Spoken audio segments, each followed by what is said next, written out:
In a few minutes, I'll share everything you need to do to ensure that the recent changes by Google and Microsoft would not damage or completely ruin your cold email efforts. I will outline everything step by step, so you could use this video as a foundation, as a pillar that supports your client acquisition channels. So it doesn't matter if you're a beginner or a professional, this video will be of use to you, acting like a checklist of steps you need to take to run a successful cold email campaign, doubling or even tripling your cold email reply rate. So let's begin. I'm not going to dive deep into what Gmail and Outlook did to stop you from doing cold email. I covered everything in depth in these videos. So today, I'll only share the most crucial things you need to do to get insane results. This video will consist of 3 parts, because successful cold email isn't just a single big blob. No, there are hundreds of steps you need to take to first ensure great deliverability, then high open rate, and lastly an insane reply rate. So let me guide you through these 3 important parts one by one, so you could post your amazing reply rate on LinkedIn or your MMR increase on Twitter. Let's start off with deliverability, because if your emails aren't getting delivered, no one is going to reply. It's like giving an envelope to a pigeon and hoping for a reply from your prospect. It ain't movies. Pigeons don't know where your recipient is. Did they really use pigeons in the past to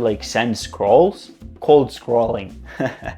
Never mind. There are 3 parts of great deliverability. First, you need to use top-level domains, or TLDs for short. Instead of trying to save a couple of bucks and buy a .xyz domains that historically have been abused by scammers and does have terrible deliverability, instead of that, go ahead and spend a couple more bucks and buy TLDs. TLDs like .com, .net, .co, these type of domains have the best deliverability, and it's easy to get and set them up with apps like Mailforge or InfraForge. Second part of great deliverability is your email sending platform. This could make or break your email campaigns. Opt for email sending platforms that follow the best email sending practices. You may think I'm biased if I said apps like Salesforge, but no, go ahead and take a look at it yourself. Salesforge does follow the best email sending practices and will ensure that your emails are delivered if you too are following the best email sending practices by having a great email copy. I'll share a lot more about the perfect cold email copy when we talk about replies in the 3rd chapter of the video, but here are a few basic things you should follow. First, don't use commonly used spam words. Plug your email copy into MailMedia or Spam Checker and remove any highlighted words because they're not good. Second, if you're sending templates, syntax at least 50% of your email copy. Do it by hand or by using Salesforge Auto Syntax feature, doesn't matter how. Whatever you're sending, at least half of it has to be syntaxed. And lastly, don't send selfies or other images in your initial email. Yes, you are cute, I'm not arguing that,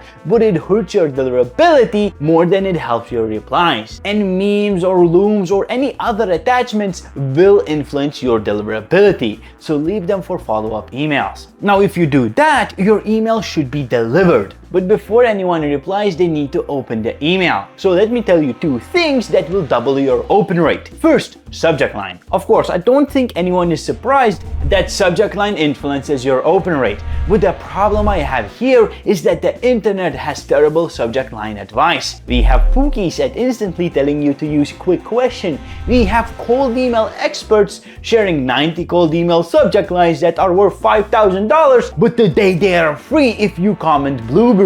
Basically terrible advice. Instead of using these generic subject lines, take a step back and think, what would a human write in your case? If you're reaching out to your university professor, would you say, quick question, what's the homework? If you're reaching out to the mayor of the city, would you say, my name and mayor name partnership? Could you fill in the potholes in my neighborhood? No, you wouldn't. The subject line isn't as complex as it looks. It's not rocket science. Just use what they're designed for. Subject line. Subject. That's it. The subject line is designed to let the prospect know what the email is about. If it's quick question, the prospect knows that the email is just a sales pitch. But if the subject line is something relevant to your prospect, relevant to your email, then you'll see an increase in open rate. And not just that, you have to realize that people you're reaching out to are busy. They most likely won't reply right away after they open your email. No, which means they'll have to find your email later to reply to it. And if your email is titled quick question, it's gonna be buried between hundreds of other pitches and it will be hard to find. But if your email subject line is titled correctly, it's relevant, the prospect will know exactly what to search for to find your email. And second thing that will increase your open rate is the preview text. Each email you send has some text after the subject line that acts like a preview text. Text that's visible before even opening the email. Most of the preview text looks like this.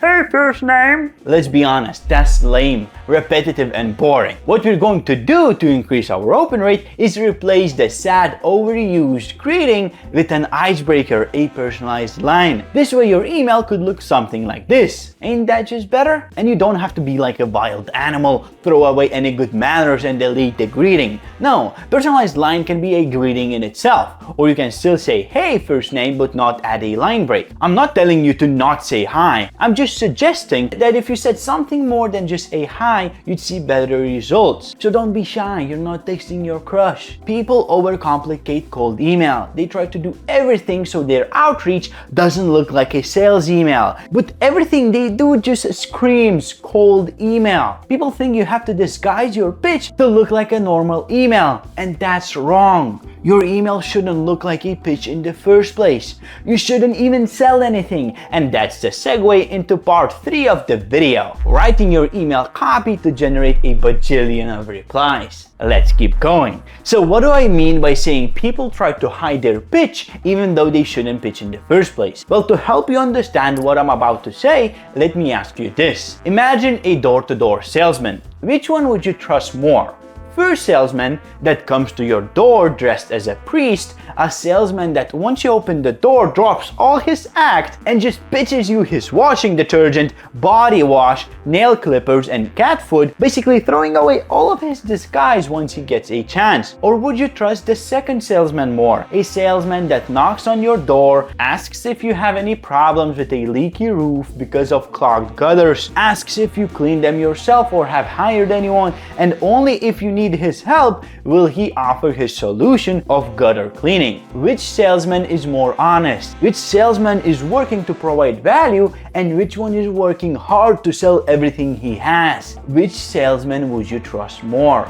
Of course, it's the second salesman. But the problem is, most of you look like the first salesman, disguising your sales outreach like a normal email, maybe even adding "reh" on your subject line, and once it's open, the prospect is just bombarded with pitches. I'll get you 30 appointments this month or you don't pay. You want leads? You want leads? I got leads. We'll scale your brand with YouTube automation. These terrible pitches that I don't even know how they work. Thing is, you shouldn't try to sell with your email. You should rather try to start a conversation. And that's why you don't need to hide anything. You don't need to put on an act. No, your email should be as honest as you are, directed towards your prospect, not you. If you're sending pitches, you're just selfish. You want clients, you want money. What you should be doing instead is looking out for your prospect. Ask them, do they have any problems with whatever you're solving? Perhaps share some information and only ask if it's relevant, not if they have 15 minutes to hop on a call tomorrow. Design your email to start conversations, not to sell something. Use soft CTAs instead of hard ones. Use a structure like icebreaker, offer, claim, result, time frame, proof, guaranteed, risk reversal, everything. Maybe leave something out to entice curiosity so the prospect is inclined to reply and start a conversation. And only if your prospect is interested and you know that you can help them, only then send a harder CTA. Suggest to hop on a call or pitch your product. I know it feels wrong to take a longer route, chatting instead of selling right away, but that's what works better in the long run. Try it. And if you want to do it right, check this video where I explain how to write an amazing offer. You won't regret it. Subscribe. Peace.